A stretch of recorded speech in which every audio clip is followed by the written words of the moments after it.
The storm had swallowed the entire coastline when the little girl appeared barefoot, shivering and running like something behind her wanted her dead. Cars rushed past. Thunder cracked. No one stopped. No one except the wrong person. A black SUV slowed beside her. Windows tinted, engine too quiet. The kind of vehicle you only see in stories that end badly. She didn't look at it. She kept running until a woman's scream exploded from the cliffs below. The sound cut through the rain like a knife.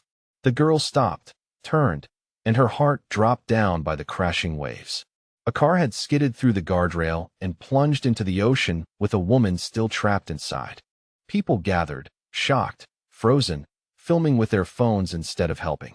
But the little girl, the runaway, didn't hesitate. She dropped her backpack, stepped onto the slippery rocks, and dove straight into the black water without a second of fear. 9 minutes. That's how long she was underwater. 9 minutes before the crowd screamed, and a pair of small hands dragged the unconscious woman back to shore. Nobody knew who the girl was. Nobody knew where she came from. But within an hour, every crime family in the city would know her name. Because the woman she'd saved was the wife of the most feared Mafia boss in the entire East Coast. And by sunset, that little runaway would become part of his family forever. Stay with me until the end, because what happened in those 9 underwater minutes turned a terrified child into the most unexpected hero the Mafia had ever seen. The girl's name was Sophia. 11 years old, 4 feet 7 inches tall, weighing maybe 80 pounds, soaking wet, which she was, standing on those jagged rocks, salt water streaming from her tangled brown hair. She had been running for 3 days straight. 3 days since she escaped from the Riverside Children's Home after Mr. Crawford tried to put his hands where they didn't belong. 3 days of sleeping in bus station bathrooms and eating scraps from garbage cans behind fast food restaurants. Her thin jacket clung to her shaking body like a second skin. Her sneakers were falling apart, held together with duct tape she'd stolen from a hardware store. Everything she owned was crammed into that weathered backpack, now lying forgotten on the rocks above. But none of that mattered when she heard that scream.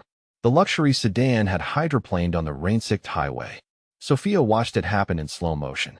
The expensive car spinning like a toy, smashing through the metal barrier, tumbling down the rocky slope, and plunging hood first into the churning gray ocean. The driver's door was already underwater. The passenger side tilted toward the sky at a crazy angle. Through the rear window, Sophia could see movement. Someone was alive in there. Someone was drowning above her. Maybe 20 people had gathered along the guardrail. They pointed. They shouted. They held up their phones to record the disaster. But nobody moved to help. Someone called 911. A man yelled. The fire department's 20 minutes away, another voice replied. She'll be dead by then, said a woman in a red raincoat. Sophia didn't wait to hear more. She kicked off her broken sneakers and dove. The ocean hit her like a frozen fist. The salt burned her eyes. The current tried to drag her sideways against the rocks, but Sophia had learned to swim in the city pool before her mom died, before the foster homes, before everything went wrong. She kicked hard, fighting the waves, swimming toward the sinking car. The sedan was going down fast. Water poured through the cracked windshield. The engine compartment was already completely submerged. Sophia could see the woman inside, trapped by her seat belt, pounding weakly against the passenger window. The woman had long black hair and was wearing a white blouse that billowed around her in the rising water. Her mouth was pressed against the roof of the car, gasping for the last pocket of air. Sophia reached the vehicle just as it slipped another foot deeper. She grabbed the door handle and pulled. Locked. She swam to the passenger window and pounded on the glass with her small fists. The woman's eyes met hers through the water-streaked window. They were dark brown, wide with terror, but also something else. Recognition. Sophia took the biggest breath of her life and dove under the car. The water was darker here, colder. Her lungs already burned. She felt along the bottom of the vehicle until she found a jagged piece of metal from the crash. A sharp fragment of the bumper that had torn loose when the car hit the rocks. She grabbed it and swam back to the passenger window. The woman was unconscious now. Her body floated limply in the water that had filled the car almost completely. Maybe 30 seconds of air left in the very top corner of the roof. Sophia raised the metal fragment and struck the window as hard as she could. Nothing. Again, a spiderweb of cracks appeared. Her chest felt like it was going to explode. Spots danced in front of her eyes. She needed air. She needed to surface, but if she did, the woman would die. Sophia hit the window a third time. The glass shattered inward. Water rushed into the car. But Sophia was already inside, fighting against the current, grabbing the woman around the waist. The seat belt was still fastened. Sophia's fingers fumbled with the metal buckle. It was stuck. Her vision started to fade. Her body screamed for oxygen. This was taking too long. They were both going to drown. Then the buckle clicked open. Sophia wrapped her thin arms around the unconscious woman and kicked toward the surface. But the woman was heavy, much heavier than Sophia expected, and they were deeper now. The car had continued sinking while Sophia worked to free her. 15 feet to the surface. Then 20. Sophia's legs cramped. Her arms felt like lead. The woman's dead weight dragged them both down. This was impossible. An 11-year-old girl couldn't save a grown woman from a sinking car. The physics didn't work. The strength wasn't there. But Sophia kept kicking anyway. Her head broke the surface just as her body gave out completely. She gasped, choked, went under again. The waves threw both of them against the rocks. Sophia's shoulders scraped against the barnacles, leaving a trail of blood in the water. Somehow, she found the strength to grab a piece of seaweed-covered stone. Then another. Hand over hand, she dragged herself and the woman toward the narrow strip of beach below the cliffs. People were shouting from above. Someone had climbed down and was running toward them through the surf, but Sophia barely heard any of it. She pulled the woman onto the wet sand and immediately started pushing on her chest the way she'd seen on television. Water poured from the woman's mouth. Her lips were blue. Her skin was cold as ice. "Come on," Sophia whispered, pressing harder. "Come on." Sophia tilted the woman's head back, pinched her nose, and breathed into her mouth. Then back to chest compressions. "Breathe." The woman's body jerked. She coughed violently, expelling more cedar. Her eyes fluttered open. "You're okay," Sophia said, her own voice from swallowing salt water. "You're going to be okay." The woman stared up at her with those dark brown eyes. She tried to speak, but could only whisper. "Who are you?" "Nobody," Sophia said, already looking around for her backpack. She needed to disappear before the police arrived, before the questions started, before they sent her back to another group home. But as she turned to leave, the woman's hand caught her wrist. "Wait," the woman said, stronger now. "Please, what's your name?" Sophia hesitated. She'd been using fake names for 3 days. Jennifer, Sarah, Amy, whatever seemed safe in the moment. But something in the woman's eyes made her tell the truth. "Sophia," she said quietly. "My name is Sophia." The woman smiled despite her chattering teeth. "I'm Valentina Rossi, and you just saved my life." Sophia didn't know it yet, but that name would change everything because Valentina Rossi wasn't just any woman. She was the beloved wife of Marco Rossi, the head of the most powerful crime family on the East Coast. A man who would kill anyone who threatened his wife. A man who would do anything for someone who saved her. And right now, paramedics were loading Valentina into an ambulance while Sophia tried to slip away unnoticed into the crowd. But Marco Rossi's men had already spotted her. They'd been watching from that black SUV since the moment she jumped into the water. The black SUV's engine hummed quietly as Sophia tried to disappear into the chaos. Paramedics shouted orders. Police cars arrived with flashing lights. News vans pulled up along the highway above. But the 3 men in expensive suits who stepped out of that SUV weren't watching the ambulance. They were watching her. Sophia grabbed her soggy backpack and started walking away from the beach, her bare feet slipping on the wet rocks. She kept her head down, trying to blend in with the crowd of onlookers. Just another curious kid who'd wandered down to see the accident. "Excuse me, little girl." The voice was deep, calm, and carried an accent that sounded like it came from old movies about New York. Sophia's blood turned to ice. She didn't turn around. She walked faster. "Hey kid, we just want to talk." Heavy footsteps crunched on the gravel behind her. Sophia broke into a run, scrambling up the rocky slope toward the highway. Her wet clothes weighed her down. Her muscles were exhausted from the rescue, but fear gave her speed. She made it halfway up the cliff before a gentle hand touched her shoulder. "Easy there, little hero. Nobody's going to hurt you." Sophia spun around, ready to bite, scratch, or kick if she had to. Instead, she found herself looking up at a man who seemed to take up half the sky. He was maybe 50 years old, with silver hair, slicked back, and kind eyes that didn't match his intimidating size. "My name's Frank," he said, crouching down to her level. "Frank Benedetto. I work for Mrs. Rossi's husband. The lady you just saved. She's my boss's wife." Sophia's heart hammered against her ribs. She'd heard whispers about families like the Rossis. The kind of people who made problems disappear, the kind who didn't forget debts, good or bad. "I didn't do anything," she whispered. Frank smiled. It wasn't a scary smile. It was the kind her grandfather might have given her, if she'd ever had a grandfather. "Kid, you just jumped into the ocean during a storm to save a woman you'd never met. That's not nothing. That's everything."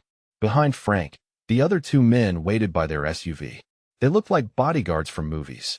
Dark sunglasses despite the cloudy sky. Hands folded in front of them, patient as statues.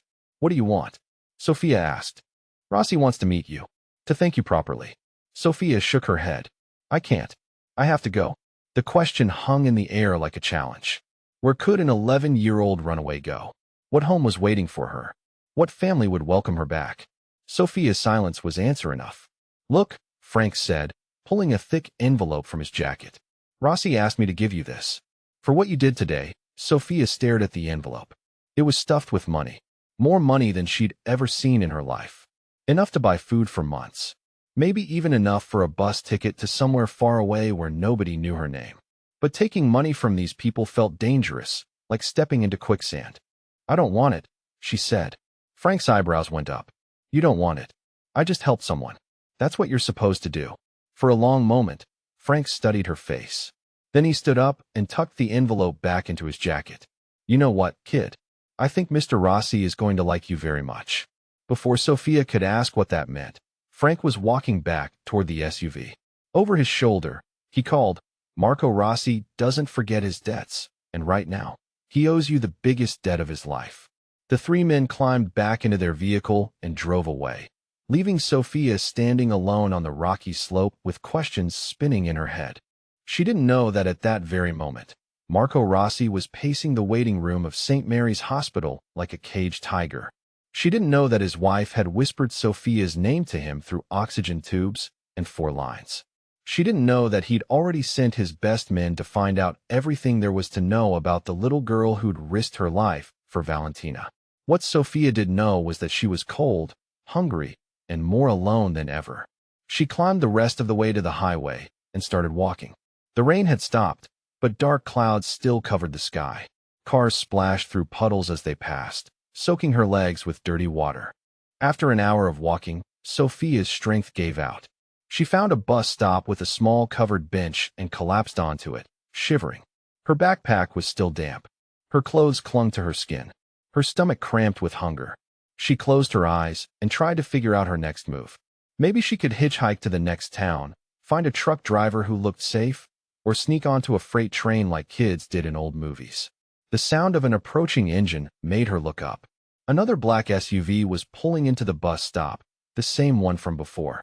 Sophia jumped to her feet, ready to run again.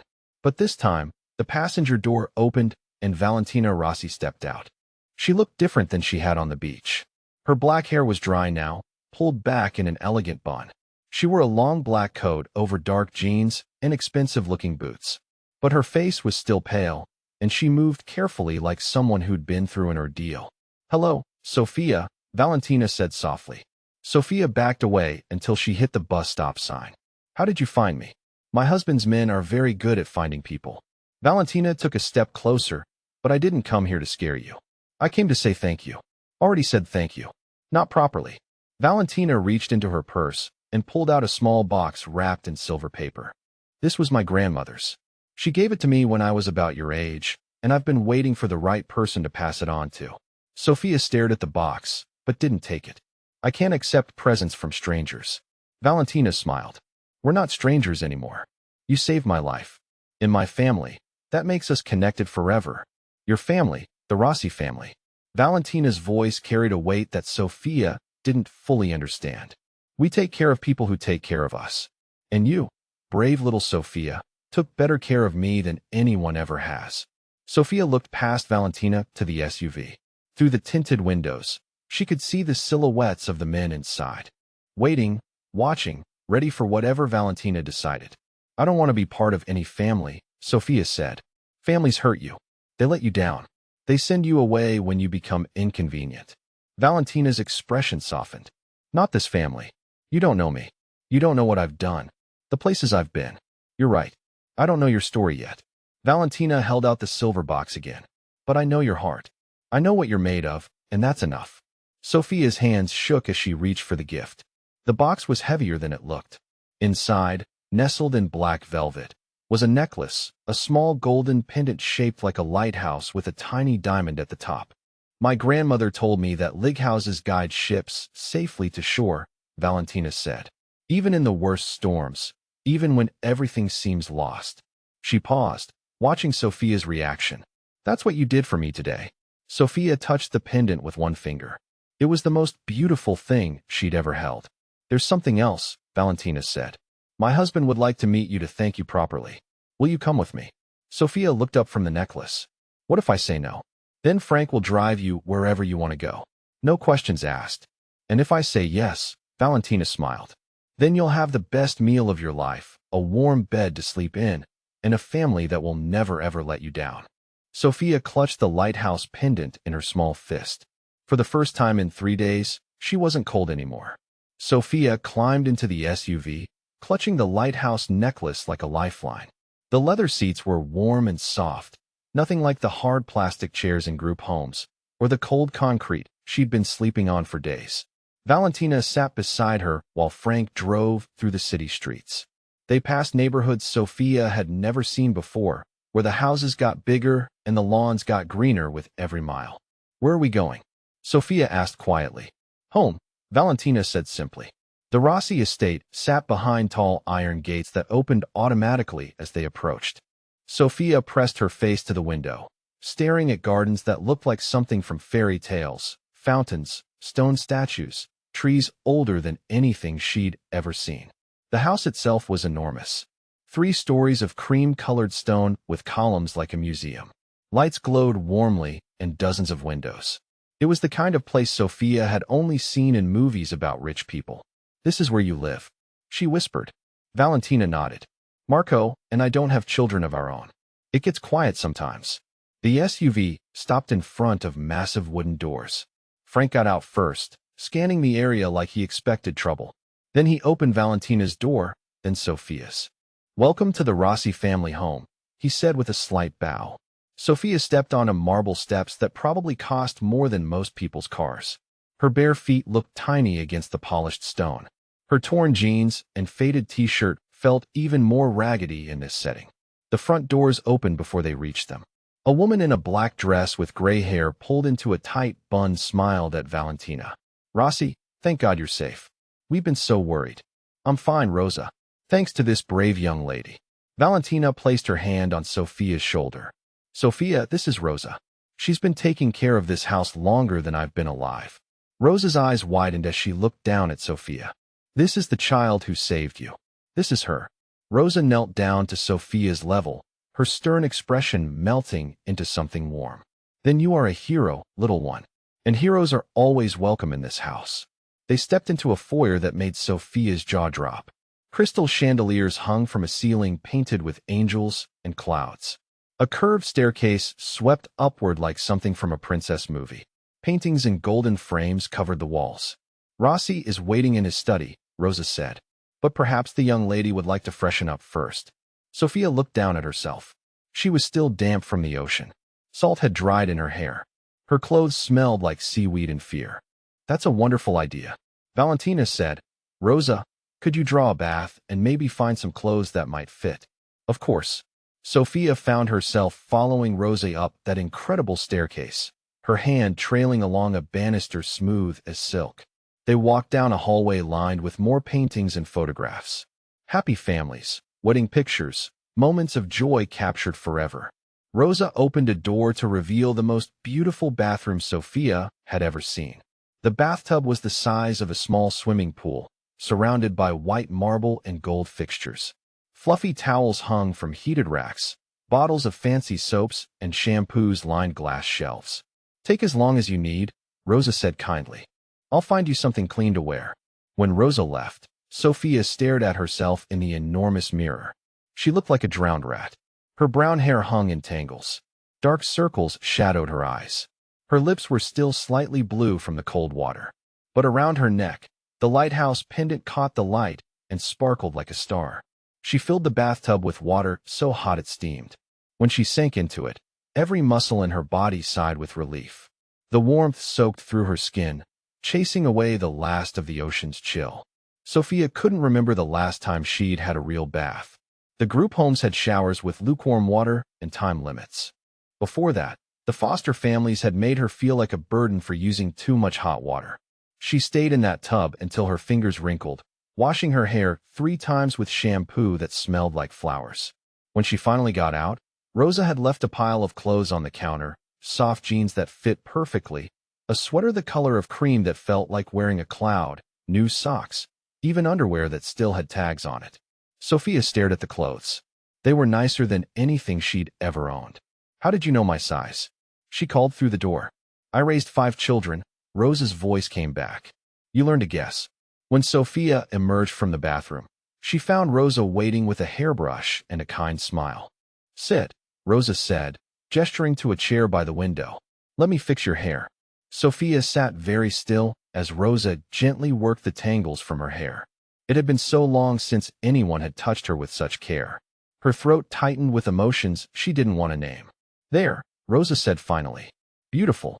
Sophia looked in the mirror again. The transformation was incredible. She looked like a different person. Clean, cared for. Almost like she belonged in a place like this. "Now," Rosa said, "are you ready to meet Mr. Rossi?" Sophia's stomach fluttered with nerves. She'd heard stories about men like Marco Rossi, dangerous men, who solved problems with violence. But he was Valentina's husband, and Valentina had been nothing but kind. "I'm ready," Sophia said, though her voice shook slightly.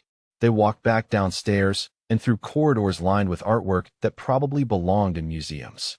Rosa stopped in front of heavy wooden doors carved with intricate designs. She knocked softly. "Come in," said a deep voice from inside. Rosa opened the doors and Sophia stepped into Marco Rossi's private study. The room was all dark wood and leather, filled with books from floor to ceiling. A fire crackled in a stone fireplace.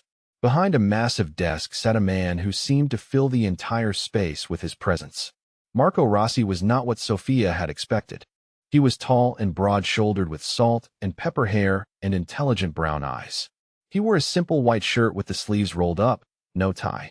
He looked more like a college professor than a crime boss. But there was something in his eyes, a sharpness, a sense that he saw everything and forgot nothing. He stood when Sophia entered, which surprised her. Adults didn't usually stand for children. So he said, his voice carrying that same New York accent as Frank's. "You're the little hero I've been hearing about." Sophia stayed close to the door, ready to run if she needed to. "I'm not a hero." Marco smiled. It transformed his entire face, making him look younger and less intimidating. "Just helped someone." He walked around the desk, moving slowly so he wouldn't frighten her. "My wife tells me you dove into the ocean during a storm, that you broke a car window with your bare hands, that you dragged her to safety when she weighed twice what you do." He stopped a few feet away from Sophia. "That sounds like hero work to me." Sophia looked at her feet. Anyone would have done the same thing. "No," Marco said quietly. "They wouldn't have." 20 people stood on that cliff and watched. 20 people with phones who called for help but didn't help themselves. Only you jumped in that water. He gestured to a leather chair in front of his desk. "Please sit. We have things to discuss." Sophia perched on the edge of the chair, still ready to bolt. Marco sat across from her, leaning forward with his elbows on his knees. "Tell me about yourself, Sophia. What's your story?" Sophia's jaw tightened. "Why does it matter?" "Because my wife is alive because of you. That makes you family. And family looks out for each other. I don't have a family. You do now." The words hung in the air between them. Sophia studied Marco's face, looking for lies or tricks. But his expression was serious, sincere. "I don't understand," she said finally. Marco leaned back in his chair. "In my world, there are rules, codes of honor that go back generations. One of the most important rules is this: you never forget a debt. And right now, I owe you a debt I can never repay." "I don't want money," Sophia said quickly. "I know. Valentina told me you refused the envelope." Marco's eyes crinkled with amusement. That tells me more about your character than anything else could. He stood and walked to a bookshelf, pulling down a leather-bound photo album. He opened it and showed Sophia the first page. It was a wedding picture. Marco in a black tuxedo, looking young and nervous. Valentina in a white dress, radiant with joy. We've been married 23 years, Marco said softly. She's been the light of my life since the day we met. Without her, he trailed off, his voice thick with emotion. Sophia looked at the picture, then up at Marco. For the first time, she saw past the intimidating exterior to the man underneath. A man who loved his wife more than anything in the world. The doctor said she was underwater for 9 minutes, Marco continued. They said brain damage was almost certain after that long. But she's perfect, completely fine because you got to her in time. He closed the album and looked directly at Sophia. You gave me back the most important thing in my world. How do I repay that? Sophia shifted uncomfortably. You don't have to repay anything. Yes, I do. It's who I am. Marco returned to his chair. So, I'm going to ask you again, and I want the truth this time. What's your story, Sophia? Where do you come from? Where are your parents? Sophia's hands clenched into fists in her lap. She'd been asked these questions 100 times by social workers, police officers, foster parents. But something about Marco's tone made her want to answer honestly. My mom died when I was 7, she said quietly. Cancer. I never knew my dad. After that, it was foster homes and group homes, and people who said they cared but didn't really. Marco's expression darkened. Someone hurt you. It wasn't a question. Sophia nodded, not trusting her voice. The last place was the worst. The man who ran it. Sophia swallowed hard. He had wandering hands, so I ran away 3 days ago. Marco's hands slowly curled into fists. When he spoke, his voice was deadly quiet. What was this man's name? Sophia looked up, startled by the change in his tone. Marco's eyes had gone cold as winter. This was the dangerous man she'd heard about in whispers. I don't want to cause trouble, she said quickly. What was his name? Crawford. His name was Crawford. Marco nodded once, filing the information away. Sophia had the feeling that Crawford's life had just become very complicated. You said you've been on your own for 3 days. Marco said, his voice gentling again. Where have you been sleeping? What have you been eating? Sophia told him about the bus stations, the garbage cans, the cold nights under bridges. Marco listened without interruption, his expression growing more troubled with every detail. When she finished, he was quiet for a long moment. That ends now, he said finally. What do you mean? Marco stood and walked to the window that looked out over his estate's gardens. I mean, you're not going back to any group home. You're not sleeping in bus stations or eating from garbage cans. You're staying here. Sophia's heart jumped. I can't do that. I'm nobody. I don't belong in a place like this. Marco turned back to her. You saved my wife's life. That makes you somebody. And Rossi family takes care of each other. But what about the authorities? They'll be looking for me. Marco's smile was not entirely pleasant. Let me worry about the authorities. Sophia stared at him, trying to process what he was offering. A home, a family, safety. It seemed too good to be true. In her experience, things that seemed too good to be true usually were. She whispered, why would you do this for a stranger? Sophia looked into Marco Rossi's eyes and saw something she'd never seen before in an adult. Complete sincerity. No hidden agenda. No lies waiting behind kind words. Because you're not a stranger, Marco said simply. Not anymore. You risked everything to save someone you'd never met. That tells me who you are inside, and that's the kind of person I want in my family. He walked back to his desk and picked up a framed photo. It showed him and Valentina at some kind of family gathering, surrounded by dozens of people laughing and embracing. This is what family looks like in my world, he said. Loyalty, protection, love that doesn't come with conditions. He set the photo down and looked at Sophia. I'm offering you something that can never be taken away. A place where you belong. People who will fight for you. A home. Sophia's eyes filled with tears. She'd been holding back for years. What if I disappoint you? What if I'm not worth saving? Marco knelt down in front of her chair, bringing himself to her. Eye level. Listen to me very carefully, Sophia. You dove into a freezing ocean to save a complete stranger. You stayed underwater for 9 minutes when your body was screaming for air. You performed CPR on someone twice your size until she breathed again. His voice grew fierce with conviction. You are worth everything. Sophia looked at this powerful man kneeling before her, offering her the one thing she'd given up hoping for. A real family, a real home, a chance to be more than just a survivor. She thought about the lighthouse pendant around her neck, about guiding ships safely to shore through the worst storms. Maybe it was time to let someone guide her home, too. Okay, she whispered. I'll stay. Marco Rossi smiled and pulled the brave little girl who'd saved his wife into the first real hug she'd had in 4 years. And that's how a runaway child became the most protected person in the Rossi crime family overnight. Sometimes the most unexpected heroes find the most unexpected homes. Lucia's hands trembled as she stared at the empty chair across from her. Ryan had stepped outside to take a business call 30 minutes ago, promising he'd be right back. The restaurant was nearly empty now, the other diners having finished their meals and departed into the night. She checked her phone again. No messages, no missed calls. The waiter approached hesitantly. Caruso, would you like me to call your husband? No, she said quickly, forcing a smile. He'll be back any moment. But even as she said the words, a chill ran down her spine. Ryan never left her alone this long. Not in public, not anywhere.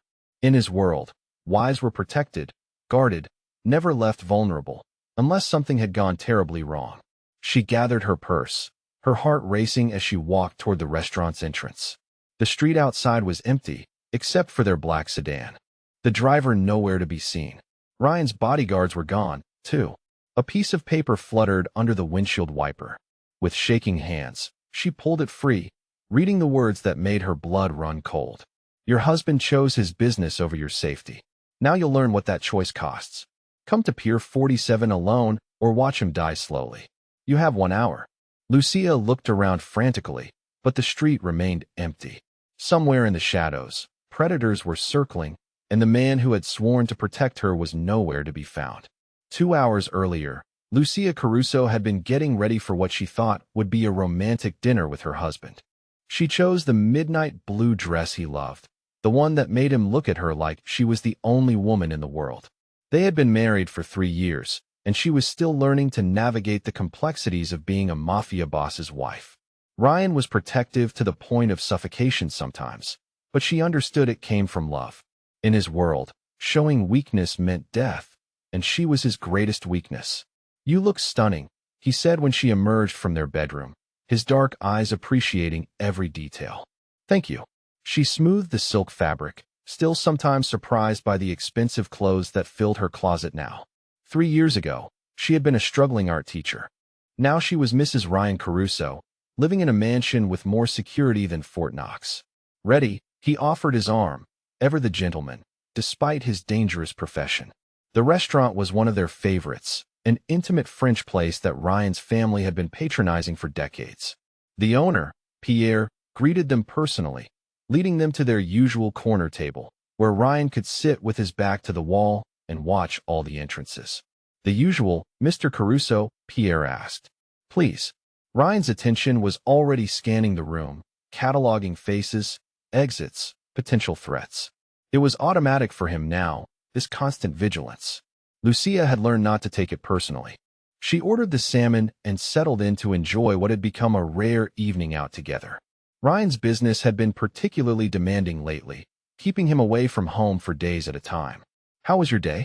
He asked, finally focusing on her completely. I finished the mural for the community center. She had continued her art after their marriage, though now she donated her work rather than selling it. The children are going to love it. I'm proud of you, he said, reaching across to squeeze her hand. You make the world brighter. It was moments like these that reminded her why she had fallen in love with him.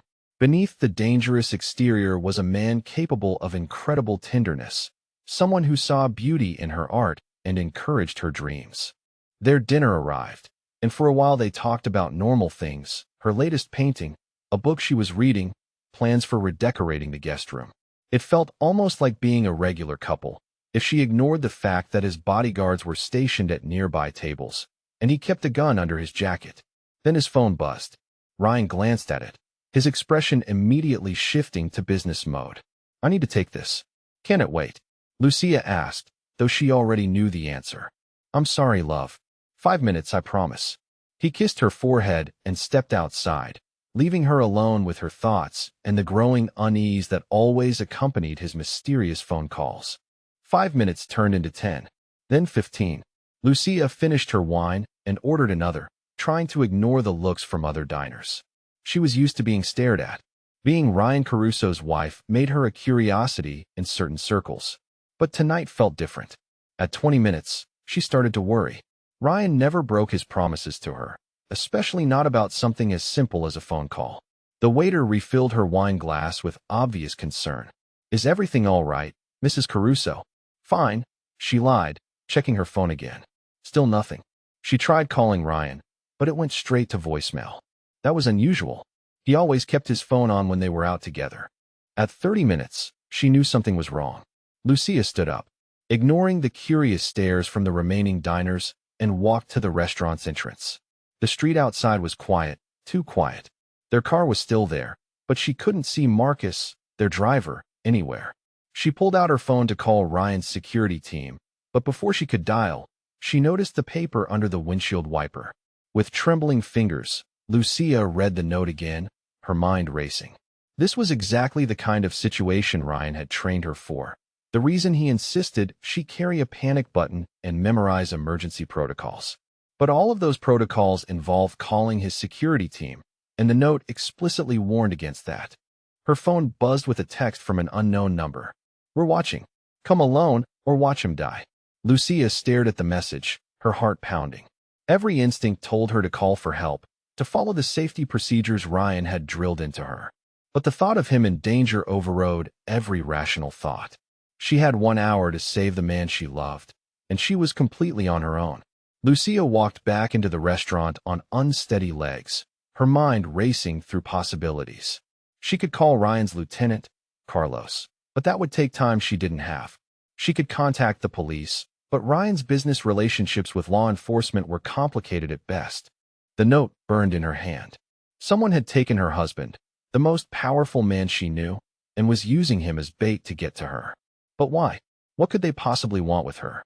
She paid the check with shaking hands, ignoring Pierre's concerned questions about Ryan's whereabouts. Outside, she hailed a taxi, giving the driver an address 2 blocks from Pier 47. As the city lights blurred past the window, Lucia tried to prepare herself for whatever was waiting. She thought about the self-defense classes Ryan had insisted she take, the gun he had taught her to shoot, the emergency procedures they had practiced. None of it had prepared her for this. The taxi dropped her off in a deserted part of the waterfront. The smell of salt and rotting fish filled the air, and the only sounds were the lapping of waves against the pier and the distant hum of traffic. Lucia walked toward Pier 47, her heels clicking against the concrete. Every shadow could hide a threat. Every sound could signal danger. She had never felt more alone in her life. As she approached the designated pier, a figure stepped out of the darkness. Caruso, right on time.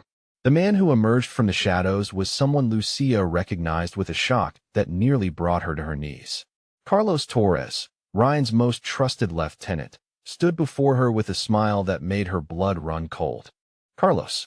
Her voice was barely a whisper. "What's going on? Where's Ryan?" "Safe for now." Carlos's smile widened, but it didn't reach his eyes. "Surprised to see me? I don't understand. You're supposed to be protecting us." "For 3 years, I protected Ryan Caruso's empire while he played house with his little wife." Carlos's voice grew bitter. "Do you know what it's like to watch everything you've built be handed over to someone who doesn't deserve it?" Lucia's mind reeled. "What are you talking about? Ryan's father promised me leadership of this family when he died. I was his right hand for 15 years. But then Ryan came back from college, married his pretty little teacher, and suddenly I was just another soldier." "Carlos, please, where's my husband?" "Your husband." Carlos' spot is learning what happens when you trust the wrong people. He pulled out his phone, showing her a video feed that made her stomach drop. Ryan was tied to a chair in what looked like a warehouse, blood trickling from a cut on his forehead, but he was alive. "What do you want?" Lucia asked, fighting to keep her voice steady.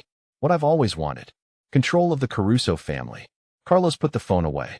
"And you're going to help me get it." "I'll never help you." "Oh, but you will." Carlos stepped closer, and Lucia caught the scent of expensive cologne mixed with something darker. "Because if you don't, your husband dies." and then I'll hunt down every person you've ever cared about. Lucia's mind raced, searching for options. What do you want me to do? Tomorrow night, there's a meeting with the Martinelli family. They're looking to form an alliance, merge territories. Ryan was going to attend, but now he can't. So, you're going to go in his place. You're going to tell them that Ryan is sick, that he's delegating authority to me. You're going to sign the papers that make me the official head of the Caruso family. They'll never believe that Ryan would send me to a business meeting. They will if you tell them he's dying. Carlos's smile was cruel. Cancer, maybe. Something that would explain his recent absence from family affairs. Lucia stared at him in horror. You're insane. I'm ambitious. There's a difference. Carlos checked his watch. You have 18 hours to prepare. Learn your story. Practice your performance. Because if you mess this up, if you give them any reason to doubt you, Ryan dies. And if I do what you want, then maybe I'll let him live. Maybe I'll even let you both disappear somewhere far away from here. Maybe isn't good enough. It's the only guarantee you're going to get. Carlos turned to leave, then stopped. Oh, and Lucia, don't try to contact anyone. I have people watching you. People inside Ryan's organization who are loyal to me. One wrong move, and your husband pays the price. As Carlos disappeared back into the shadows, Lucia sank onto a nearby bench, her whole body shaking. The man she had trusted, the man Ryan had trusted, had betrayed them both. And now she was trapped in an impossible situation with no way out. Her phone buzzed with a text, go home. Act normal. Tomorrow night. Warehouse 12, 8 p.m. Don't disappoint me. Lucia stood on unsteady legs and began the long walk home, her mind racing through possibilities. She could call the police, but Carlos was right. He had people inside Ryan's organization. She didn't know who to trust. She could try to rescue Ryan herself, but she had no idea where he was being held, and Carlos would be expecting that. Or she could play along, attend the meeting, and hope she could find a way to save Ryan without destroying everything he had built. As she reached their mansion, Lucia noticed that the usual security guards were missing. Carlos's people, she realized. He had been planning this for a long time. Inside, the house felt empty, cold. She walked through rooms filled with memories of her life with Ryan, wondering if she would ever see him alive again. In their bedroom, she found a note on her pillow. Practice your story. Your husband's life depends on your performance. Lucia crumpled the note, fury replacing fear. Carlos Torres had made a mistake. He thought she was just a helpless wife, a pretty decoration on Ryan's arm. But he had forgotten something important. She was Ryan Caruso's wife. And Ryan Caruso didn't marry weak women. Lucia spent the night planning, thinking through every angle, every possibility. By morning, she had a plan. It was dangerous, probably suicidal, but it was the only chance she had to save Ryan and destroy Carlos. She was going to that meeting, but not to surrender. She was going to war. The next evening, Lucia dressed carefully in a black suit that made her look professional, authoritative. She practiced her story in the mirror, perfecting the right mix of grief and determination. At 7:30 p.m., a car arrived to take her to the warehouse. The driver was one of Carlos's men, someone she didn't recognize. As they drove through the city, Lucia went over her plan one more time. Warehouse 12 was in an industrial district, surrounded by empty lots and abandoned buildings, perfect for a clandestine meeting, and perfect for what Lucia had in mind. Inside, she found Carlos waiting with 3 men she recognized as heads of the Martinelli family. They looked surprised to see her instead of Ryan. Gentlemen, Lucia said, her voice steady despite her racing heart. Thank you for meeting with me.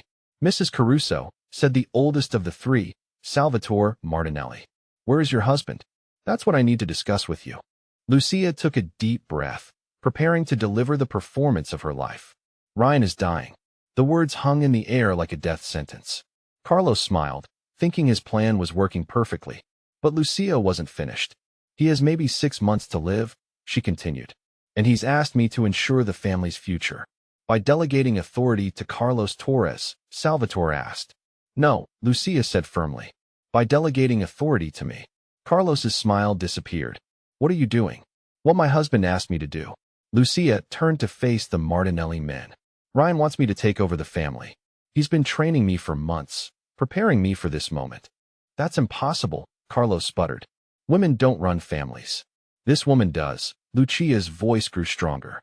And my first act as head of the Caruso family is to deal with a traitor. Before Carlos could react, Lucia pulled out her phone and pressed a button. Immediately, the warehouse doors burst open and federal agents poured in, weapons drawn. Carlos Torres, Agent Rodriguez called out, "You're under arrest for kidnapping, conspiracy, and racketeering." Carlos's face went white. "Did you really think I wouldn't figure out who I could trust?" Lucia smiled coldly. "Ryan taught me well, and one thing he taught me was that loyalty is earned, not demanded." As Carlos was led away in handcuffs, Lucia turned to the stunned Martinelli men. "Gentlemen, I believe we have some business to discuss." "You're wearing a wire," Salvatore Martinelli said, his voice deadly calm as the federal agents finished securing the warehouse. "I am," Lucia confirmed, making no attempt to deny it. "And you're all under arrest." Mrs. Agent Rodriguez approached, his expression respectful. "Are you ready to proceed?" Lucia nodded, watching as the Martinelli men were read their rights. This was the moment she had been working toward for 6 months, ever since she first contacted the FBI about her suspicions regarding Carlos's loyalty. "Where's my husband?" she asked Rodriguez. "We found him 20 minutes ago based on the location data from Carlos's phone." Rodriguez smiled. "He's asking for you." The ride to the federal safe house felt like the longest of Lucia's life. When she finally saw Ryan sitting on a hospital bed with his head bandaged, but very much alive, she nearly collapsed with relief. "Lucia," he stood up, pulling her into his arms. "Thank God you're safe." "I was so scared," she whispered against his chest. "When Carlos showed me that video, I know Rodriguez told me what you did. You were incredible." Lucia pulled back to look at him. "How long have you known about Carlos?" "Suspected for about a year. Knew for certain about 6 months ago." Ryan's expression grew serious. "That's when I contacted the FBI. You've been working with them for 6 months. We both have. You just didn't know it." Lucia stared at him in confusion. "What do you mean?" Ryan exchanged a look with Agent Rodriguez, who nodded. "There's something I need to tell you. Something I should have told you a long time ago. I'm not really a Mafia boss." The words hit Lucia like a physical blow. "I'm FBI. Deep cover for the past 5 years. My mission was to infiltrate and dismantle the Caruso crime family." Lucia sank into a chair, her mind reeling. "That's impossible. I've seen your business, met your associates, all part of the cover. The FBI created an entire false identity for me, complete with criminal history and family connections." Ryan sat beside her, taking her hands. "The Caruso family was real, but the head of the family, my supposed father, was actually an FBI informant. When he died, I took over as part of the operation. So everything, our marriage, our life together. Our marriage is real, Lucia. My love for you is real. That was never part of the mission. But you lied to me for 3 years. I had to for your safety and for the success of the operation." Ryan's voice was pleading. "If you had known the truth, you could have been in danger, and Carlos was always suspicious, always watching." Lucia stood up, pacing the small room. "So Carlos isn't really a traitor. He's just a criminal who figured out you were a cop. Actually, Carlos is FBI too." Lucia stopped pacing. "Carlos Torres has been my partner for 5 years. Last night was the final phase of our operation." "Partner?" Lucia's voice rose. "He kidnapped you.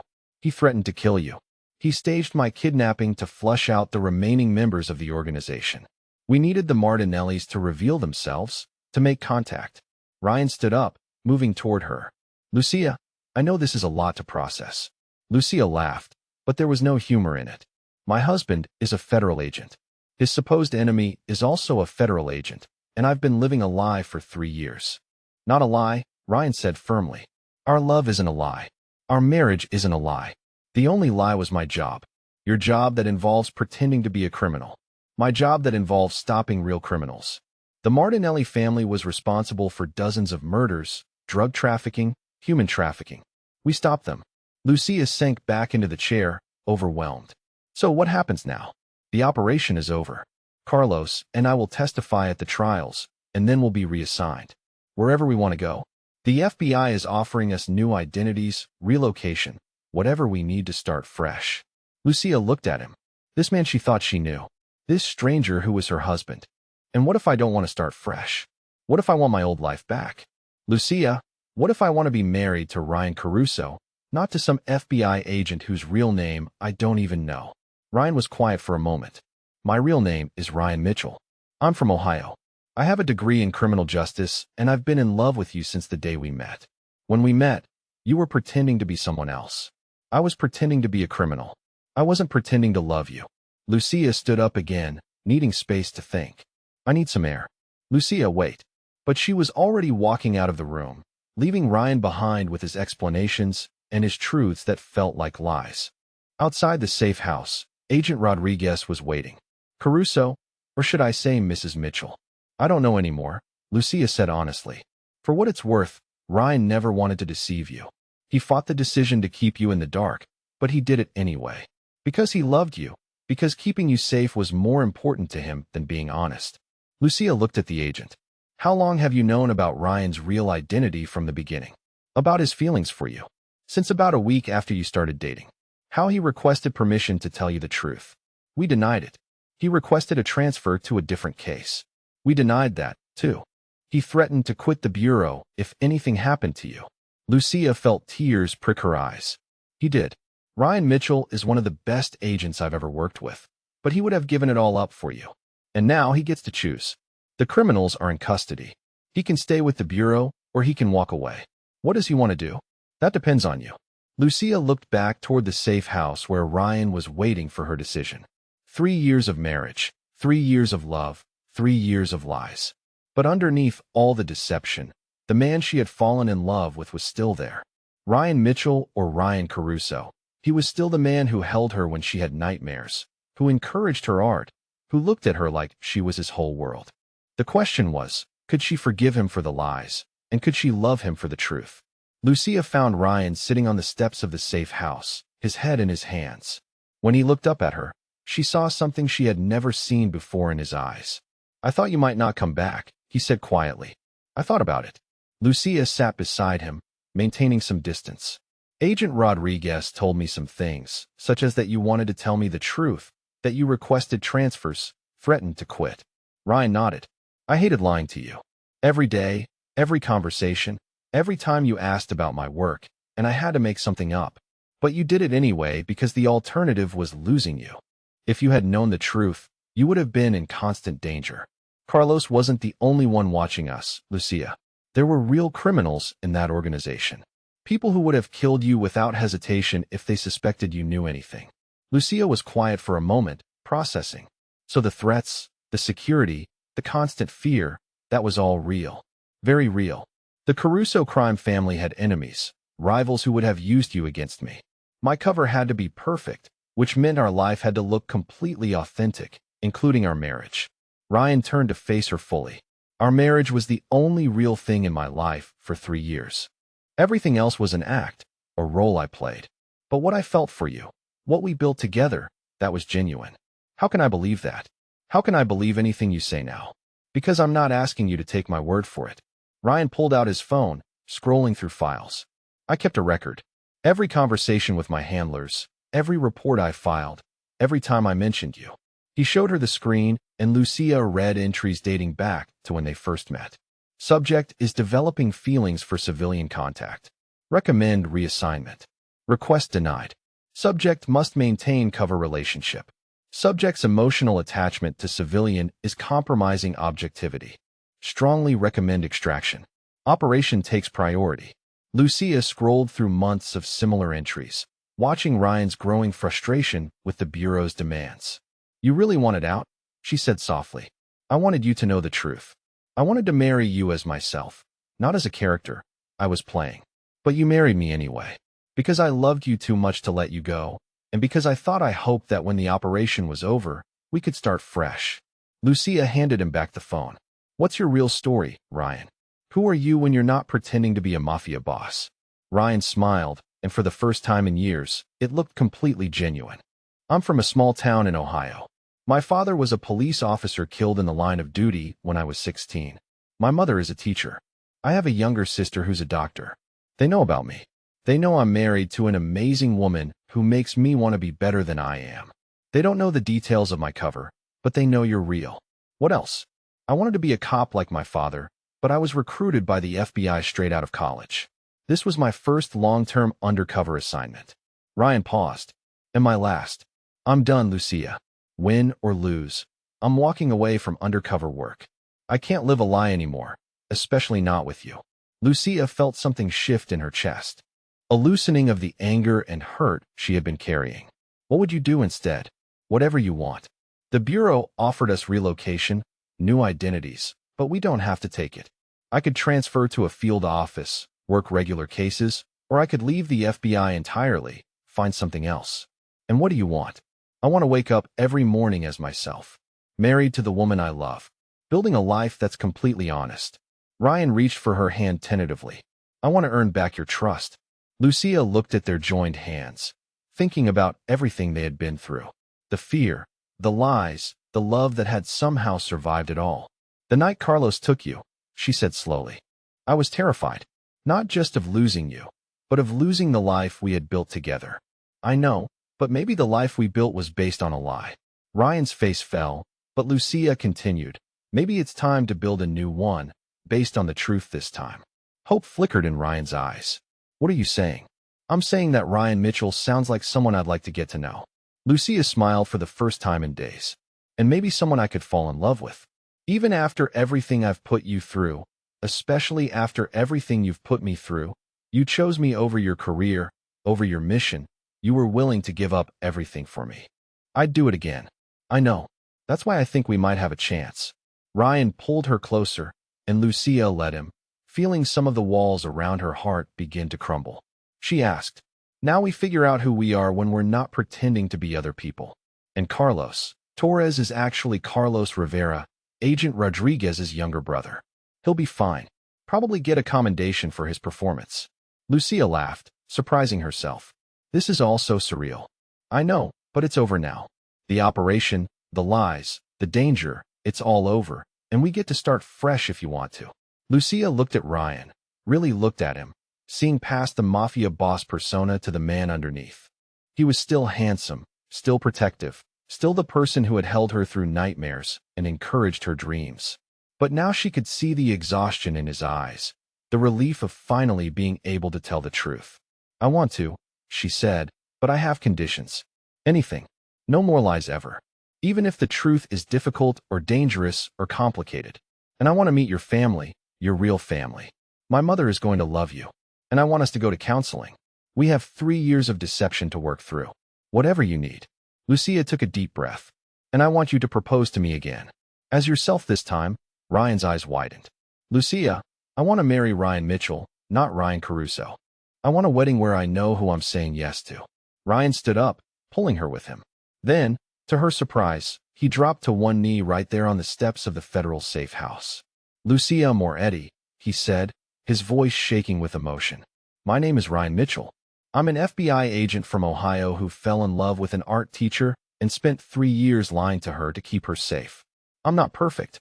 I'm not wealthy, and I don't have a criminal empire, but I love you more than life itself. And I promise to spend the rest of my life earning your trust and proving that what we have is real. Will you marry me? Lucia looked down at him. This man who had turned her world upside down and then helped her put it back together. Yes, she said, tears streaming down her face. Yes, I'll marry Ryan Mitchell. As he stood and kissed her, Lucia felt like she was finally coming home. Not to a mansion filled with secrets and danger, but to the arms of a man who loved her enough to risk everything for her safety and happiness. The lies were over. The truth was just beginning. 6 months later, Lucia stood in a small church in Ryan's hometown in Ohio, wearing a simple white dress and holding a bouquet of wild flowers. This time, she knew exactly who she was marrying. Ryan waited at the altar, looking nervous and happy in a way she had never seen during their first wedding. His mother sat in the front row, tears streaming down her face, while his sister served as Lucia's maid of honor. Dearly beloved, the pastor began. We are gathered here today to witness the union of Ryan Mitchell and Lucia Moretti. Lucia smiled, hearing their real names spoken aloud in this sacred space. Everything about this wedding was different from their first one. Smaller, simpler, but infinitely more meaningful. Do you, Ryan Mitchell, take Lucia Moretti to be your lawfully wedded wife, to have and to hold in sickness and in health, for richer or poorer, in truth and in honesty, for as long as you both shall live?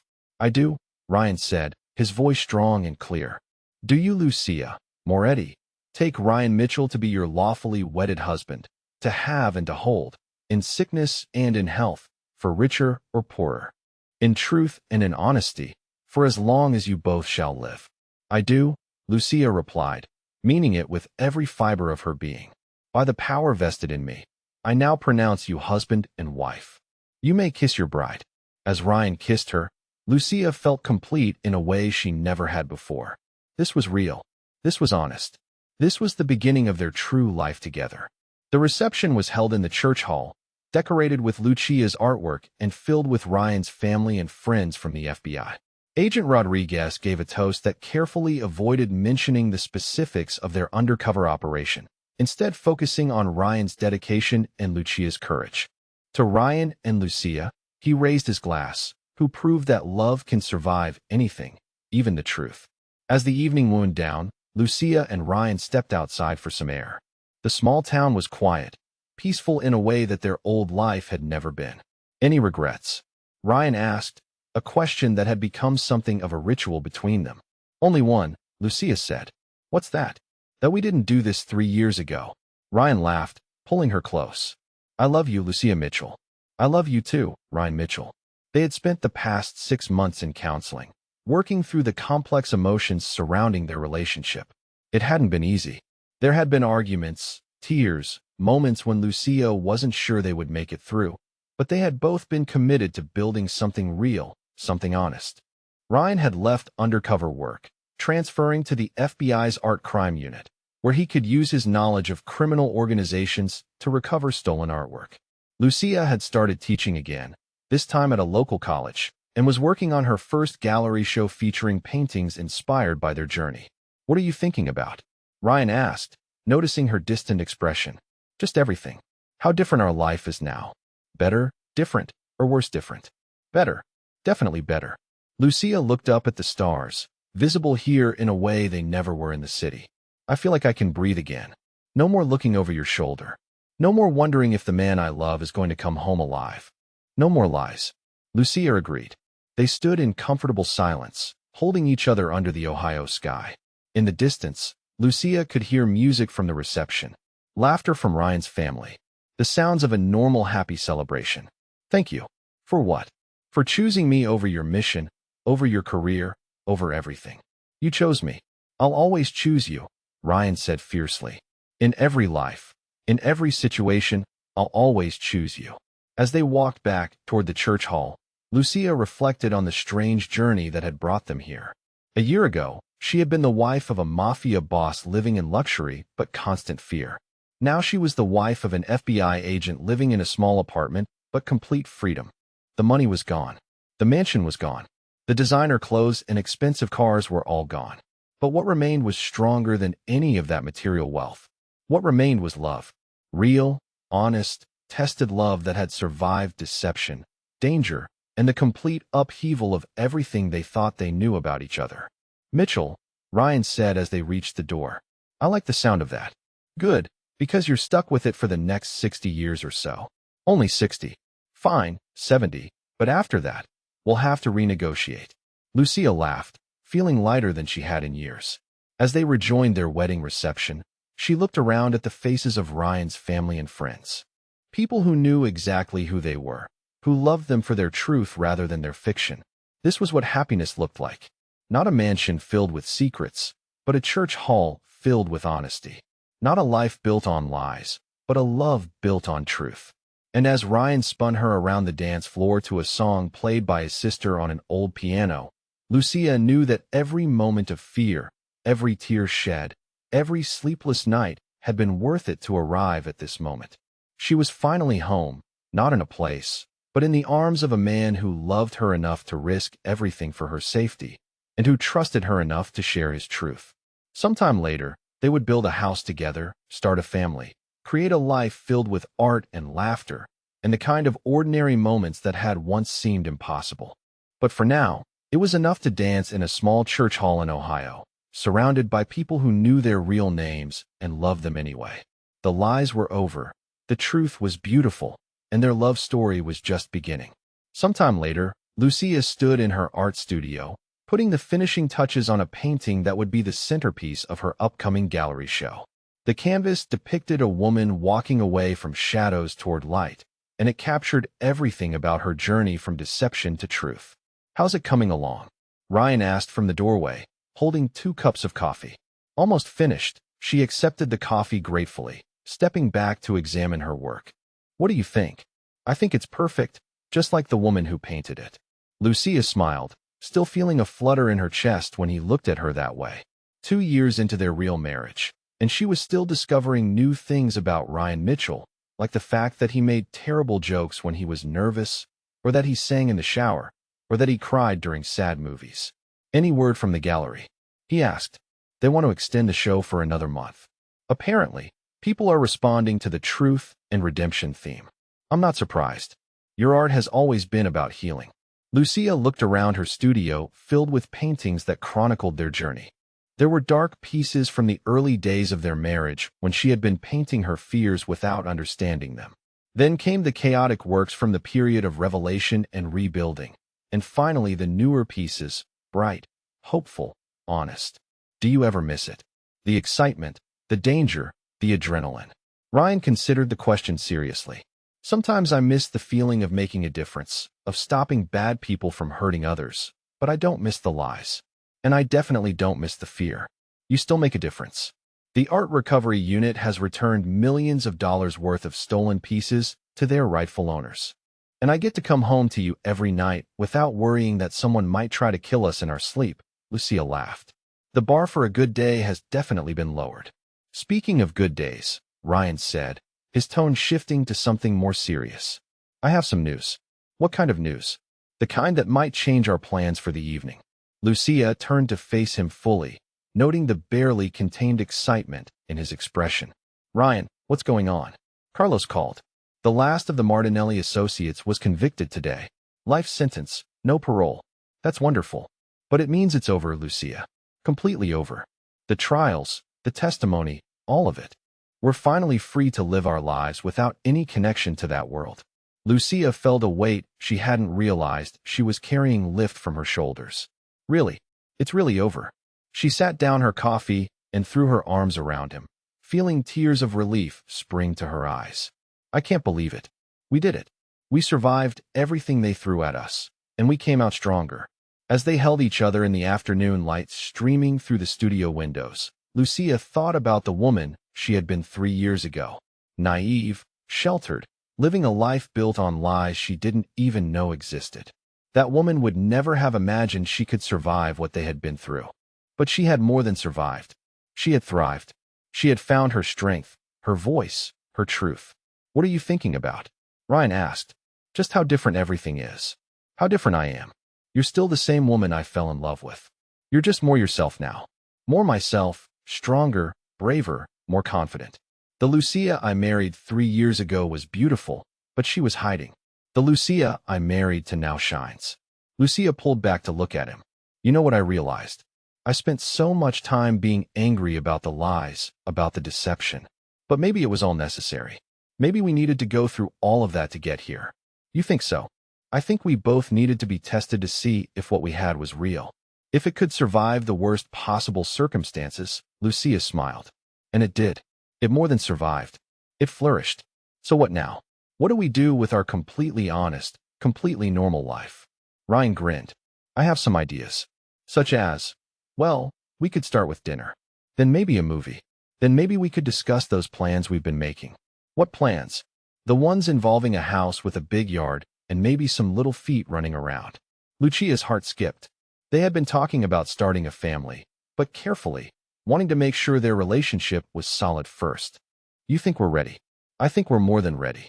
I think we're exactly where we're supposed to be." As the sun set outside her studio windows, Lucia looked at Ryan, her husband, her partner, her best friend, and felt a profound sense of gratitude. They had lost everything and found each other. They had been broken and rebuilt themselves stronger. "I love you, Ryan Mitchell," she said. "I love you too, Lucia Mitchell."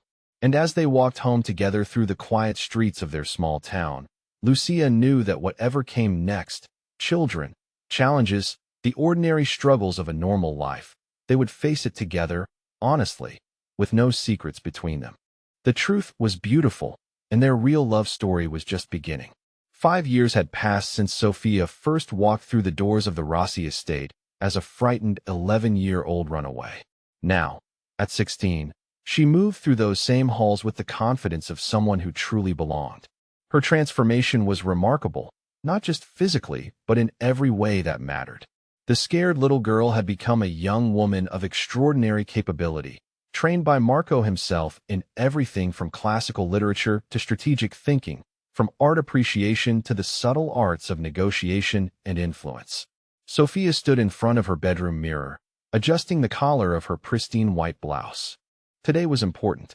Today, Marco was taking her to her first official family business meeting, not as an observer, but as a participant. At 16, she was already showing the kind of intelligence and intuition that impressed even Marco's most seasoned advisors. "Ready, little lighthouse," Marco called from the hallway, using the nickname he'd given her years ago, referencing the pendant she still wore every day.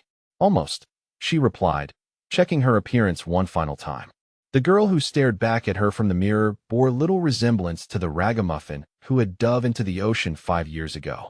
Her brown hair was now professionally styled, her clothes were tailored to perfection, and her dark eyes held a sharpness that spoke of years of careful education and observation.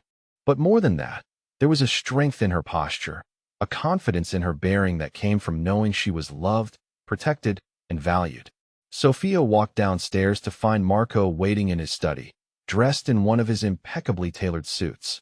At 55, he had aged gracefully, though there were more silver threads in his hair now, and laugh lines around his eyes that hadn't been there when they first met. Valentina often joked that adopting Sophia had added years to his life rather than stress, giving him a purpose beyond business, a legacy beyond power. "You look very professional," he said approvingly, ready to see how the family really works. "I've been watching and learning for 5 years," Sophia replied with a slight smile. "I think I'm ready for more than watching." Marco's expression grew serious. "What we're doing today isn't a game, Sophia. The men we're meeting with are dangerous. They respect strength and despise weakness. One wrong word, one sign of uncertainty, and they'll see you as a liability rather than an asset." "I understand," Sophia said, her voice steady. "You've taught me well." They rode to the meeting in comfortable silence, both lost in their own thoughts. Sophia found herself thinking about her journey, about the path that had brought her from a terrified runaway to this moment. The Rossis had given her everything: love, security, education, purpose, but they had also given her something more valuable than all of that. They had given her the tools to protect herself and the people she cared about. The meeting was held in a restaurant that looked innocent enough from the outside, but Sophia knew better. Frank Benedetto and 2 other guards had swept the location hours earlier. The owner was a family friend who could be trusted to provide privacy. Every detail had been planned with military precision. Inside, they were led to a private dining room where 3 men waited. Sophia recognized them from photos and briefings. Representatives from allied families, men who controlled different aspects of the city's underground economy. They stood when Marco entered, showing the respect due to his position, but their eyes immediately went to Sophia with obvious curiosity. "Gentlemen," Marco said, taking his seat at the head of the table, "I'd like you to meet Sophia Rossi, my daughter and eventual successor." The words sent a shock through the room. Sophia felt their scrutiny intensify, some of them clearly struggling to process what Marco had just announced. She kept her expression neutral, professional, giving nothing away. "She's very young," one of them said carefully, "for such responsibilities. Age is just a number," Sophia replied before Marco could respond. "What matters is capability and judgment. I've been preparing for this my entire life." The man who had spoken, Vincent D'Angelo, studied her with new interest. "She's got spine," he said to Marco. "I'll give her that."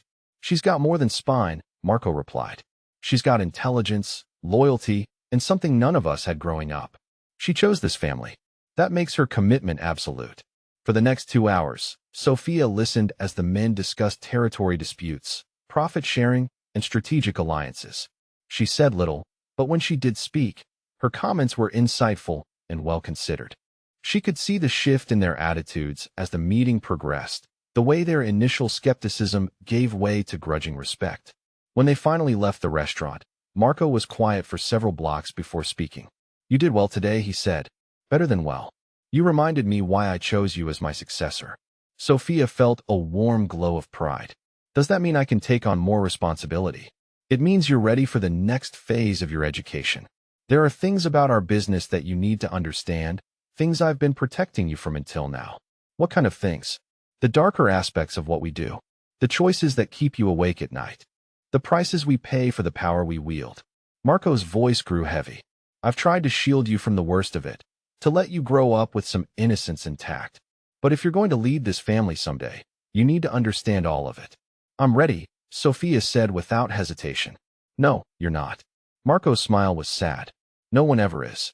But you're strong enough to handle it when the time comes." That evening, Sophia sat in the garden with Valentina, watching the sun set over the estate's carefully manicured grounds. It had become their ritual, this quiet time together at the end of each day, a chance to reconnect away from the demands of family business. "How did the meeting go?" Valentina asked, settling onto the bench beside her. "Better than expected. They're taking me seriously now." "And how do you feel about that?" Sophia considered the question carefully. "Proud. Nervous. Ready for whatever comes next." Valentina studied her profile in the fading light. "Sometimes I look at you, and I can hardly believe you're the same little girl who saved my life 5 years ago." "I'm not," Sophia said simply. "That girl was lost and scared and alone. This girl belongs somewhere. This girl has a family worth fighting for. Just remember that with great power comes great responsibility. The choices you make won't just affect you anymore.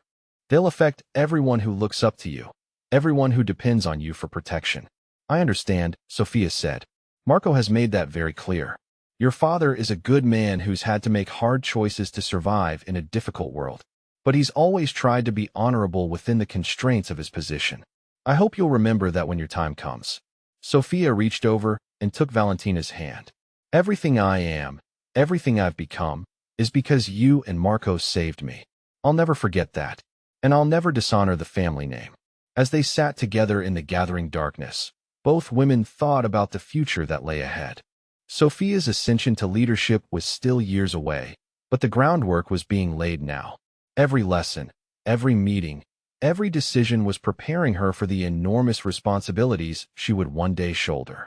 The next morning brought an unexpected visitor.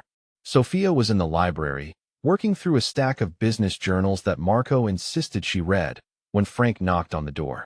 "Someone here to see you," he said, his expression carefully neutral. "Young man about your age. Says he knows you from school." Sophia frowned.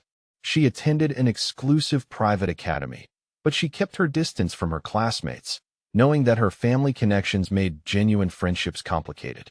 "Did he give a name?" "Alessandro Martinelli." The name sent a chill through Sophia. The Martinellis were rivals, not enemies exactly, but not friends either. Their territories occasionally overlapped, leading to tensions that Marco handled through careful diplomacy and strategic positioning. "What does he want?" "Says it's personal." Frank's tone suggested he thought this was a very bad idea. "Show him to the blue sitting room. And stay close." Alessandro Martinelli was not what Sophia had expected, where she had anticipated someone hard and intimidating like the men from yesterday's meeting. She found instead a young man about her own age with gentle eyes and an easy smile. He was tall and lean, with dark hair that fell across his forehead and clothes that were expensive but not ostentatious. "Sophia Rossi," he said, standing when she entered the room. "I've been hoping to meet you for a long time." Alessandro Martinelli. Sophia's voice was carefully neutral. "To what do I owe the pleasure?" "I go to St. Catherine's Academy too.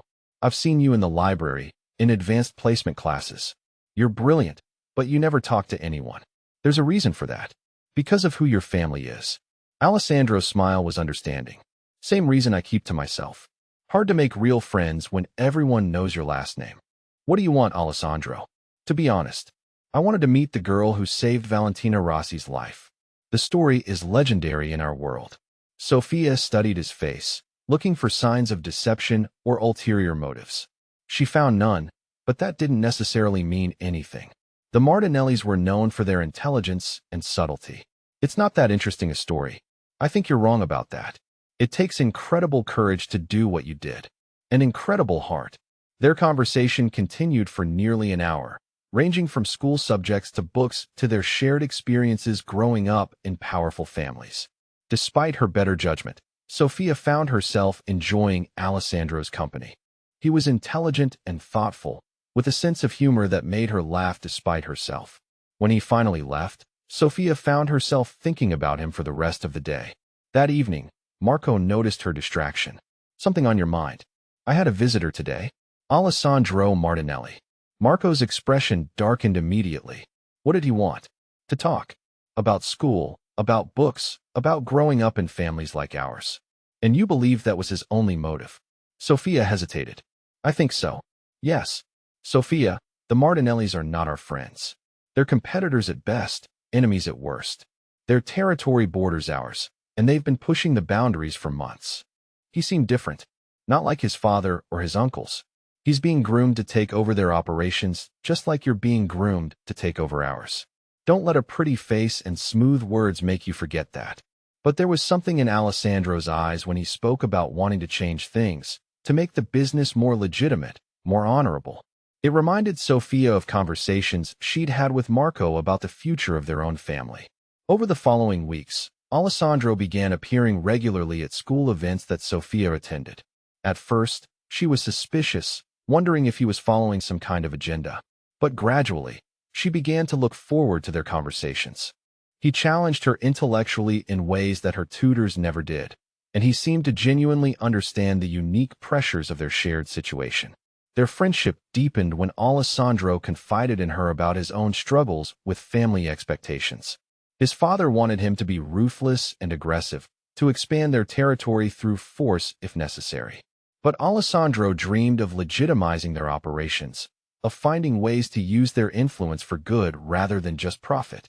"You sound like me," Sophia said one afternoon as they sat in the academy's courtyard.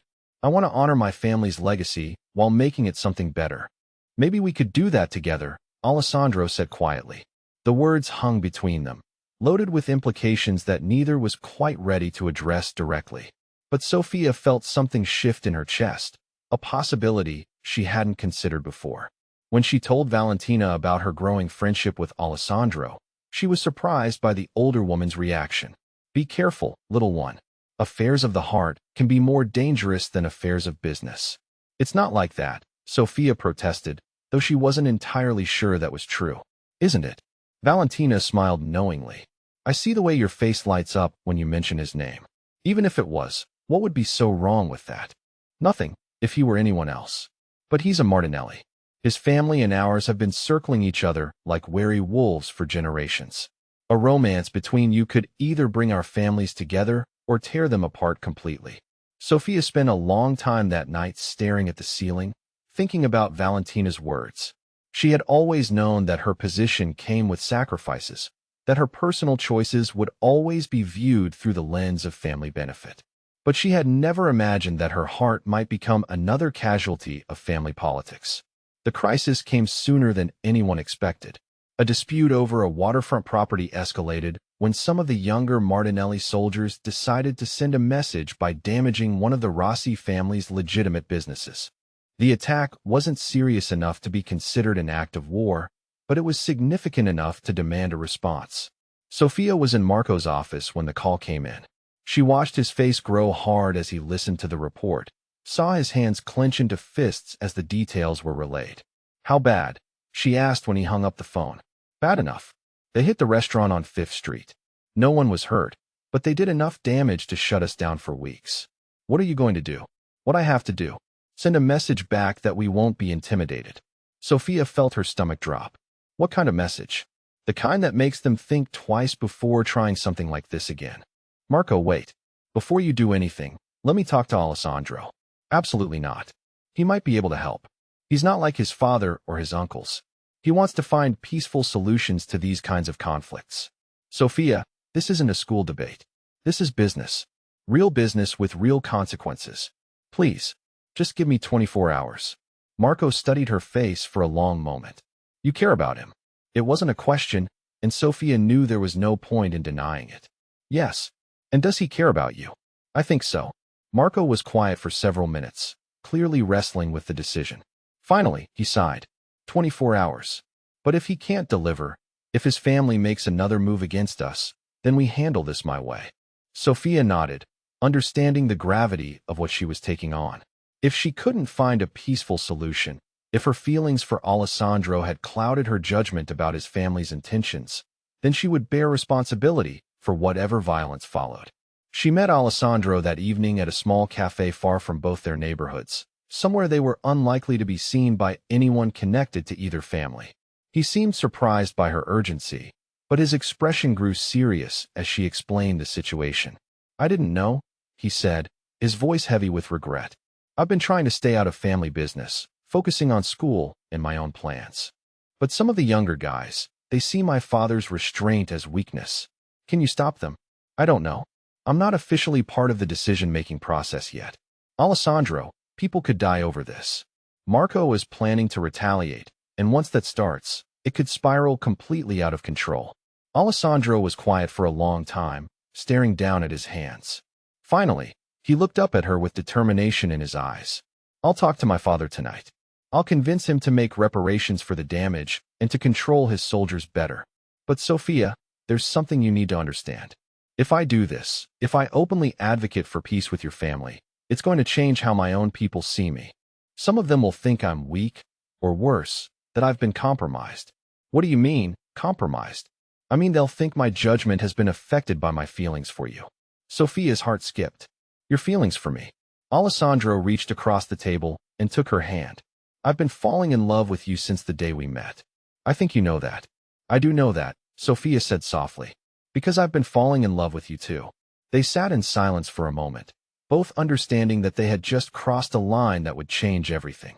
"So what do we do?" Alessandro asked finally. "We try to save both our families from destroying each other. And then we figure out how to build something new together." The next 18 hours were the longest of Sophia's life. She waited by the phone, jumping every time it rang, praying that Alessandro would be able to convince his father to take a reasonable approach. Marco watched her pace with growing concern, but he kept his word and made no aggressive moves. Finally, just 2 hours before the deadline, the call came. It was Alessandro's father, requesting a meeting with Marco to discuss the situation and make amends for the actions of his soldiers. The meeting was held on neutral ground, in the back room of a restaurant owned by a family allied with neither the Rossis nor the Martinellis. Sophia insisted on attending, despite Marco's initial resistance. The elder Martinelli was a hard man with steel-gray hair and suspicious eyes, but he listened respectfully as Marco outlined the damage that had been done and the response it demanded. When it came time for him to respond, his words were carefully chosen. "My son has convinced me that peaceful coexistence between our families is not only possible, but profitable for both sides. We're prepared to pay for all damages and to ensure that our younger soldiers understand the boundaries." "What guarantee do I have that this won't happen again?" Marco asked. "The guarantee that comes with a more formal alliance between our families. Shared interests, shared profits, shared protection." Marco glanced at Sophia, who gave him an almost imperceptible nod. "And what form would such an alliance take?" The elder Martinelli smiled. "I think our children have already figured that out." Over the following months, the relationship between the Rossi and Martinelli families slowly transformed from wary competition to cautious cooperation. Business deals were struck that benefited both sides. Territories were clearly defined in ways that eliminated most sources of conflict. And at the center of it all, Sophia and Alessandro's relationship deepened into something that both families began to see as the foundation for a new kind of power structure. But not everyone was pleased with these developments. Some members of both families saw the alliance as a betrayal of long-standing traditions. Whispers began to circulate about whether the young couple's judgment could be trusted, whether their personal feelings were clouding their business instincts. The first real test came when a rival family, the Benedettos, decided to exploit what they saw as weakness in the new Rossi-Martinelli alliance. They began pushing into territory that had been clearly marked as off-limits, testing to see how the alliance would respond. Sophia was 19 by then, officially recognized as Marco's heir and actively involved in all major family decisions. When the crisis meeting was called, she sat at Marco's right hand, no longer the student, but an equal partner in leadership. "This is exactly what we were afraid of," said Vincent D'Angelo, one of Marco's longtime associates. "The other families see our alliance with the Martinellis as a sign that we've gone soft." "They're wrong," Sophia said firmly. "The alliance makes us stronger, not weaker. We have more resources, more intelligence networks, more options for response." "Pretty words, but what do you propose we actually do?" D'Angelo challenged. Sophia stood, commanding the room's attention. "We respond with overwhelming force, but we do it together. The Benedettos are testing our unity. We show them that attacking one of us means facing both of us." The plan she outlined was brilliant in its simplicity and devastating in its effectiveness. Rather than responding to the Benedettos' provocation with scattered retaliation, the alliance would coordinate a systematic campaign to undermine the rival family's operations across multiple fronts. Financial pressure, legal challenges, and strategic strikes at their most vulnerable assets. When Alessandro arrived for the joint planning session, Sophia felt the familiar flutter in her chest that his presence always caused. At 20, he had grown into his role as his father's second-in-command, displaying the same strategic mind that had first attracted her to him, but with a maturity and confidence that made him even more compelling. Working together, they refined the plan until it was airtight. The campaign against the Benedettos would be swift, decisive, and would send a clear message to anyone else who might be tempted to test the alliance. The operation was a complete success. Within 2 weeks, the Benedetto family was forced to withdraw from all disputed territories and publicly acknowledge the boundaries established by the Rossi-Martinelli Accord. More importantly, the way the two families had worked together sent a signal throughout the underworld that this was not a temporary convenience, but a permanent shift in the balance of power. That evening, as they celebrated at a private party on the Rossi estate, Alessandro found Sophia on the terrace overlooking the gardens where she had first learned to feel safe. "Proud of you," he said, joining her at the railing. "We did this together." "Yes, but it was your plan, your vision. You're going to be an incredible leader." Sophia turned to face him, seeing something in his expression that made her heart race. "Alessandro, I love you, Sophia. I have for years now, and I want to spend the rest of my life working with you, building something neither of our families could create alone." Before she could respond, he dropped to one knee and pulled out a small velvet box. "Sophia Rossi, will you marry me?" The ring was perfect, a simple solitaire that caught the light like the lighthouse pendant she still wore every day. But more than that, the proposal represented everything she had dreamed of, a future where love and duty aligned, where she could have both the family she had chosen and the partner her heart demanded. "Yes," she said, tears streaming down her face. "Yes, of course yes." As Alessandro slipped the ring onto her finger, Sophia thought about the journey that had brought her to this moment. From a terrified runaway sleeping in bus stations to the heir of one of the most powerful families on the East Coast, engaged to marry the man she loved while building an alliance that would reshape their world. When they told their families about the engagement, the reaction was everything they had hoped for.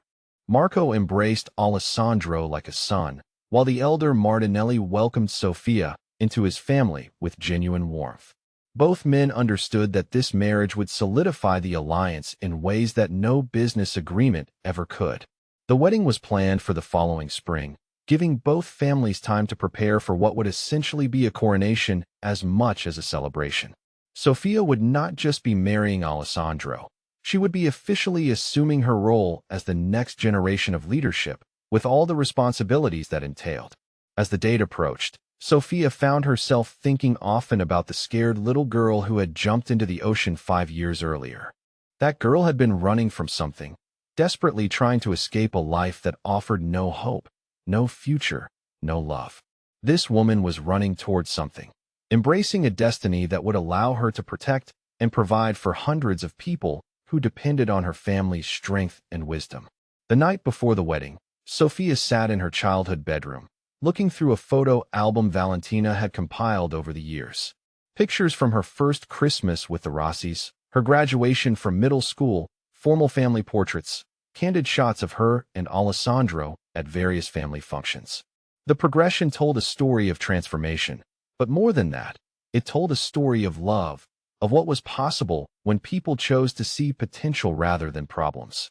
There was a soft knock at her door, and Marco entered carrying 2 glasses of wine. "Thought you might want some company," he said, settling into the chair by her window. "I was just thinking about everything that's brought us to this point." "Any regrets?"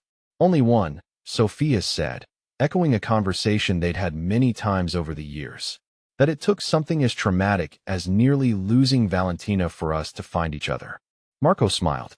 "I prefer to think that everything happened exactly as it was supposed to. The ocean didn't just bring you to us, Sophia. It brought us the future of our family." They sat in comfortable silence, watching the lights of the city twinkle in the distance.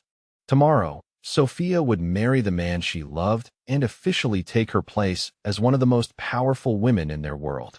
But tonight, she was still Marco's little girl, safe and cherished in the home that had saved her life in every way that mattered. "I want you to know," Marco said finally, "that every decision I've made since the day we met has been with your future in mind. Everything I've built for you to inherit and improve upon. I know, and I promise you that I'll never forget the values you've taught me. Honor within our constraints, loyalty to those who deserve it, and protection for those who can't protect themselves. You've already exceeded every hope I had for you. Tomorrow, you'll officially become what you've been in my heart for years. My daughter, my successor, and the bridge to a better future for all our people." The wedding was everything Sophia had dreamed of and more. Held in the gardens of the Rossi estate, with hundreds of guests from both families and their allied organizations, it was both an intimate celebration of love and a public declaration of the new order that Sophia and Alessandro represented. As she walked down the aisle on Marco's arm, Sophia felt the weight of history and the promise of the future balanced perfectly on her shoulders. The scared runaway was gone forever, replaced by a woman who had chosen her destiny and was ready to embrace it completely. When she reached the altar and took Alessandro's hands, she saw in his eyes the same determination and love that filled her own heart. Together, they would lead their families into a new era, one built on partnership rather than rivalry, on strategic thinking rather than brute force, on the kind of honor that could survive and thrive in any circumstances. As they exchanged vows, Sophia thought about the lighthouse pendant that still hung around her neck, hidden beneath her wedding dress. She had guided ships safely to shore through the worst storms, and now she was ready to guide her families through whatever challenges the future might bring. The reception lasted well into the night, filled with music, laughter, and the kind of joy that comes from watching something beautiful emerge from years of careful planning and patient hope. When Sophia and Alessandro finally slipped away from the celebration, they found themselves back on the terrace where he had proposed, looking out over the gardens that had become the symbol of their shared home. "So, Mrs. Martinelli Rossi," Alessandro said, using the hyphenated name they had chosen to honor both their families, "how does it feel to be officially the most powerful woman on the East Coast?"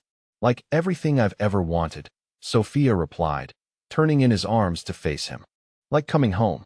As they danced alone under the stars, with the sounds of celebration drifting up from the party below, Sophia knew that her real life was just beginning. The frightened child who had saved Valentina's life had grown into a woman capable of saving not just individuals, but entire communities, capable of building bridges where others saw only barriers, capable of loving deeply while leading wisely. Tomorrow would bring new challenges, new responsibilities, new opportunities to prove that power wielded with compassion and intelligence could change the world. But tonight, she was simply a woman in love, dancing with her husband in the garden where she had first learned what it meant to be truly safe. The lighthouse pendant caught the moonlight as they swayed together, a reminder of storms weathered and ships guided safely home, of the girl who had been brave enough to dive into dark water to save a stranger, and of the woman she had become through the love and guidance of the family that stranger had brought into her life. Sometimes the most unexpected heroes find the most unexpected homes. And sometimes, those heroes grow up to build homes of their own, creating safe harbors for the next generation of lost souls who need someone to believe in their potential for greatness. As the music played and the stars wheeled overhead, Sophia Martinelli Rossi held her husband close and silently promised the scared little girl she had once been that the circle of protection and love would continue, that the legacy of courage and compassion would never be broken. that every life saved creates ripples that can change the world in ways both seen and unseen. The story that had begun with a storm and a rescue had become something larger than anyone could have imagined. A testament to the transformative power of love, the strength that comes from choosing family over blood, and the truth that sometimes the greatest acts of heroism happen not in a single moment of courage, but in the daily choice to use whatever power you possess to protect and uplift those who trust you to guide them safely home.